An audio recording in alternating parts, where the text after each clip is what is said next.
Bismillahirrahmanirrahim. Assalamualaikum warahmatullahi wabarakatuh. Alhamdulillahirabbil alamin. Wassalatu wassalamu ala asyrafil anbiya'i wal mursalin wa ala nabiyyina Muhammadin wa ala alihi wa sahbihi ajma'in. Amma ba'd. Ayyuhal ikhwah wa akhwat ad-dawa. Pada kesempatan ini ana ingin menyampaikan tentang bahasa Arab, yaitu bahasa yang agung, yang mulia, yang Allah turunkan kepada Nabi-Nya yang mulia Sallallahu Alaihi Wasallam melalui malaikat yang mulia Jibril Alaihissalam di tempat yang mulia, kota Makkah, juga di malam yang mulia, yaitu di Lailatul Qadar.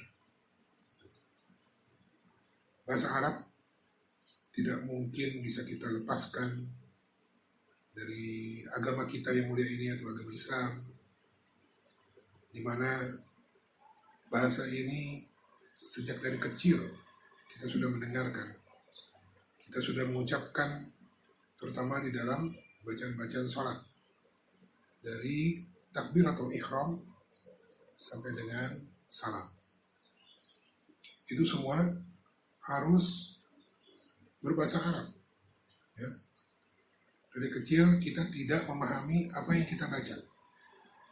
Allahu Akbar sampai Assalamualaikum warahmatullahi. Di dalamnya itu ada surat yang sangat agung, surat Al-Fatihah, juga surat Al-Quran yang kita baca sesuai dengan kemampuan. Juga doa-doa yang lain, yang semuanya berbahasa Arab, ya. Yang mau tidak mau, setelah kita mengetahui tentang Islam ini, mau tidak mau, wajib kita mempelajarinya, minimal mengetahui artinya, ya.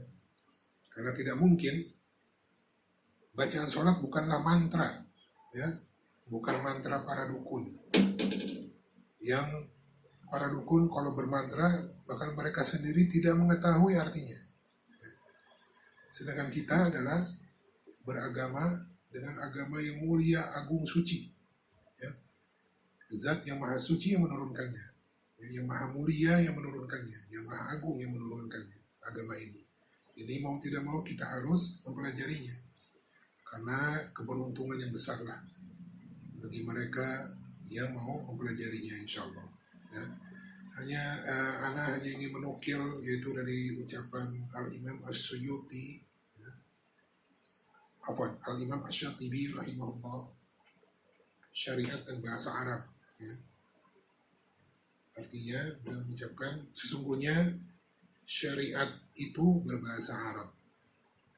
Ketika ia berbahasa Arab, maka tidak akan dipahami dengan pemahaman yang benar kecuali bagi dia yang memahami bahasa Arab dengan pemahaman yang benar, karena keduanya sejenis, ya.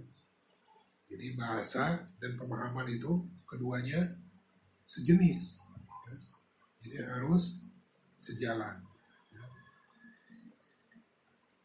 Bahasa Al-Quran tentu harus dipahami, ya.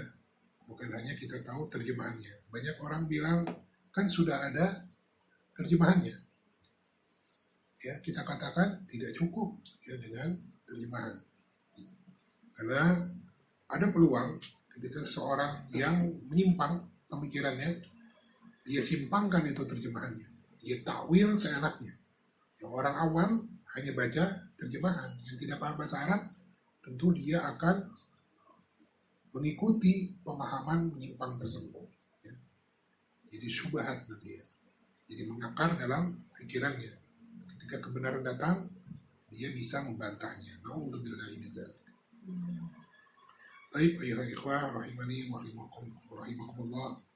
Ana hanya ingin meringkas tentang kitab Durusul Lughah Arabiyyah li ghairi natiqina biha, karya Dr. Abdul Rahim, di bab 1, ya, Ad-Darsul Awal. Di sini kitab ini sangat bagus, ya, bagi para pemula. Di dalamnya banyak sekali kaidah, ya, yang insya Allah mudah dipahami. Di bab 1 ini kita diperkenalkan dengan susunan kalimat yang sangat sederhana. Juga mufradat atau kosakata yang sangat sederhana. Contohnya di halaman pertama ini ada beberapa gambar, ada 9 gambar di sini. Ya. Dan penulis memperkenalkan kepada kita dengan kata tunjuk dekat, yaitu haza. Kata tunjuk dekat, haza. Haza itu artinya ini. Di sini ada gambar rumah. Beliau tulis di sini dengan kalimat haza baitun. Kemudian gambar masjid haza masjidun. Kemudian pintu haza babun. Kemudian buku haza kitabun. Kemudian pulpen haza qalamun. Kemudian kunci haza miftahun. Kemudian meja haza maktabun. Kemudian ranjang atau tempat tidur haza sarirun. Kemudian kursi haza kursiyun. Ya. Dan di halaman berikutnya penulis juga memperkenalkan kepada kita tentang cara bertanya. Ya. Cara bertanya, kalau dalam terjemahan apa ini, dalam bahasa Arabnya ma haza. Ya.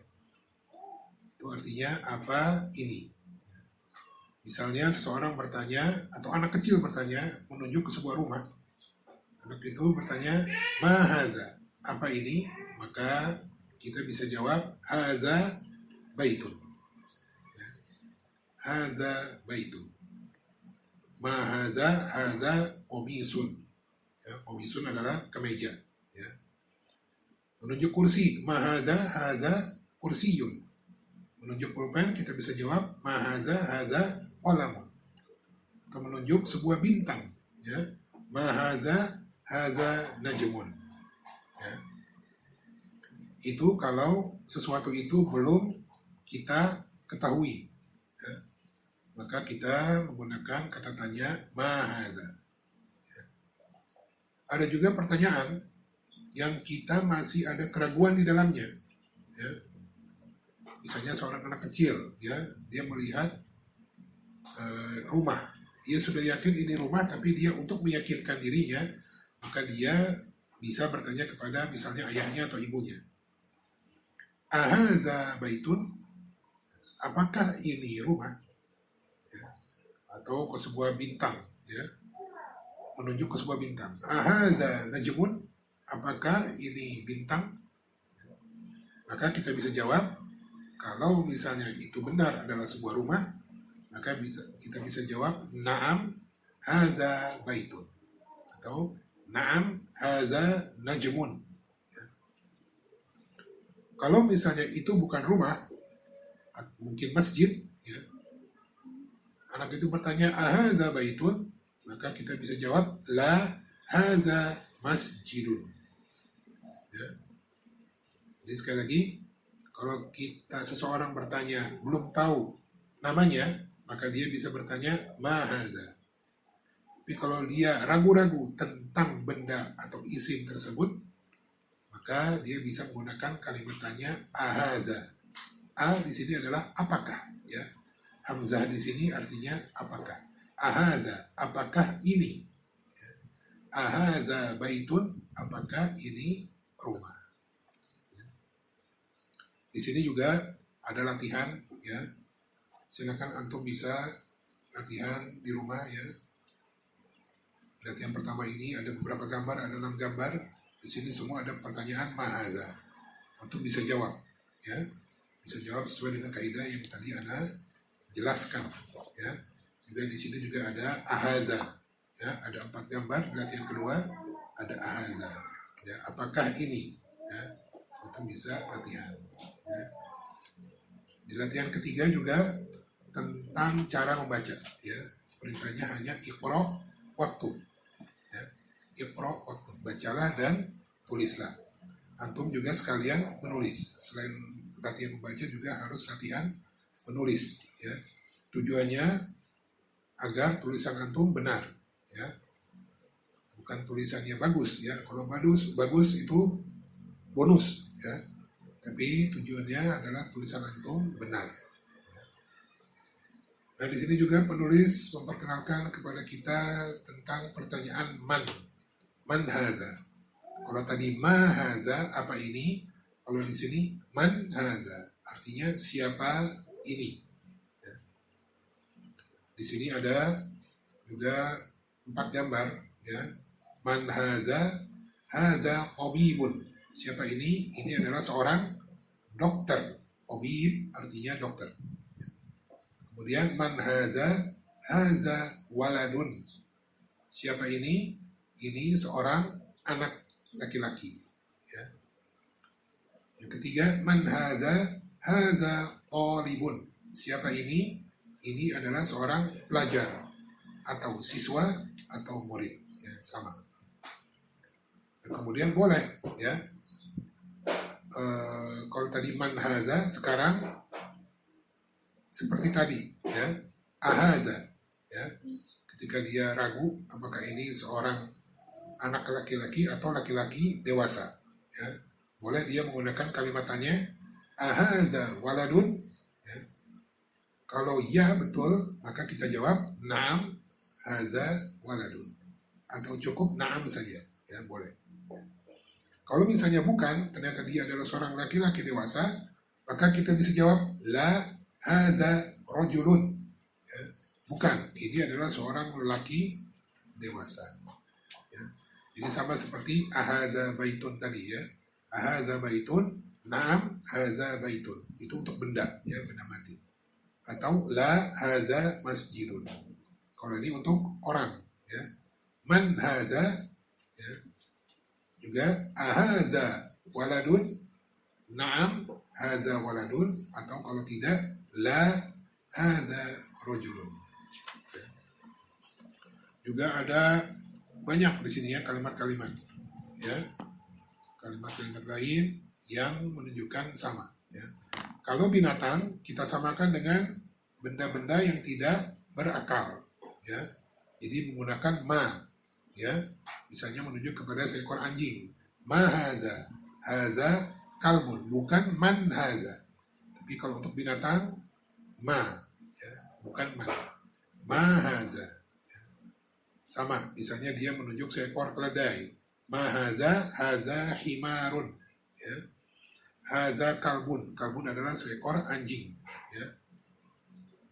Ma haza masjidun. Man haza tajirun. Tajirun itu apa? Pedagang, ya. Tajirun adalah pedagang.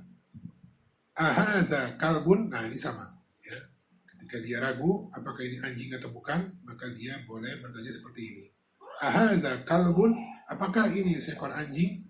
La haza bittun, bukan, ini adalah seekor kucing. Haza himarun, ini seekor keledai. Ahaza himarun, la haza hisanun. Artinya, apakah ini seekor keledai? Bukan, ini adalah seekor kuda. Wa ma haza jamalun. Dan apa ini? Lihat sekali lagi, untuk binatang menggunakan ma, bukan man. Wa ma haza jamalun. Dan apa ini? Ini adalah seekor unta. Berikutnya, ma haza dikun. Apa ini? Ini adalah seekor ayam, jago. Berikutnya, man haza. Nah, ini baru pertanyaan kepada manusia. Siapa ini? Haza mudarrisun. Ini adalah seorang guru. Terakhir, nanti yang terakhir. Ahaza komisun. Apakah ini sebuah kemeja? La haza mindilun. Bukan, ini adalah sebuah sapu tangan. Nah, bisa dibaca di bawahnya kalimat-kalimat, silakan antum baca, ya. Cara membacanya juga cara memberi pertanyaan, ya, seperti yang Anda jelaskan tadi, ya. Demikian yang bisa Anda jelaskan tentang ringkasan bab 1 ini. Semoga bisa dipahami, ya, bisa dimurojaah oleh antum semuanya. Semoga Allah tetapkan kita jadi manusia-manusia atau kaum muslimin yang bisa memahami bahasa Arab dengan baik dan benar. Kita akhiri, subhanakallahumma wa bihamdik, asyhadu an la ilaha illa anta wa astaghfiruka wa atubu ilaik. Wa sallallahu ala nabiyyina Muhammadin wa ala alihi wa sahbihi wa sallam. Wabillahi taufiq. Assalamualaikum warahmatullahi wabarakatuh.